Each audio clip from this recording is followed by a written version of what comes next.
வெளிநாட்டில் அரபிகள்ட பணத்தால தான் இந்த ஜமாத்தை ஓடுதுன்னு சொல்லி பாரி ஒரு குற்றச்சாட்டை வச்சுக்கிறாரு. முதல்ல எங்க ஜமாத்துல ட்ரெஷரர் வேலை பார்த்தாரோ தெரியல அப்படி நினைச்சுக்கிட்டு இருக்காரு. என்னன்னா இந்த ஜமாத்துல வெளிநாட்டுக்காரன் காசை வச்சுதான் இந்த ஜமாத்தை ஓட்டுறோம் என்றத அடுத்ததான் அவர் என்ன செய்யணும் நிரூபிக்கணும். இலங்கையில உள்ள தனிநபர்கள் கோடிகள் தர்றாங்க எங்களுக்கு இல்லமா. இலங்கையில பல தனவந்தர்கள் பல கோடிகளை தந்திருக்கிறாங்க. தனி மனிதர்களாக கருதப்படக்கூடிய சில அரபிகள் தந்திருக்கிறாங்க.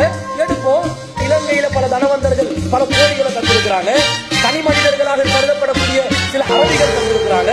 எடுப்போம், இலங்கையில பல கோடிகள் வசூலிச்சு நாங்க தாவா பண்றோம். வெளிநாட்டுல தனி மனிதர்களாக பல கோடிகளை நாங்கள் பெற்றிருக்கிறோம். இது சொல்றதுல என்ன பிரச்சனை இருக்குது? நாங்க ஜமாத்துல சம்பளம் எடுத்ததை தவிர எந்த தனி மனிதனுடைய காசை நாங்க டொனேஷன் எடுக்கிறது இல்ல.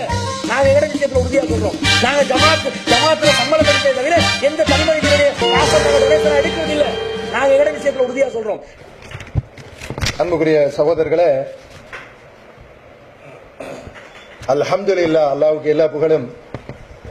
அரபிக்காரன பணம் கோடி கோடியா வருதுண்டு தம்பி ராசிக்கு வந்து தெளிவாக ஸ்டேட்மெண்ட் விட்டாங்களா? அரபிக்காரன் பணம் கோடி கோடி அப்படியே சொன்னார். வீடியோ ரெக்கார்ட் இருக்குது.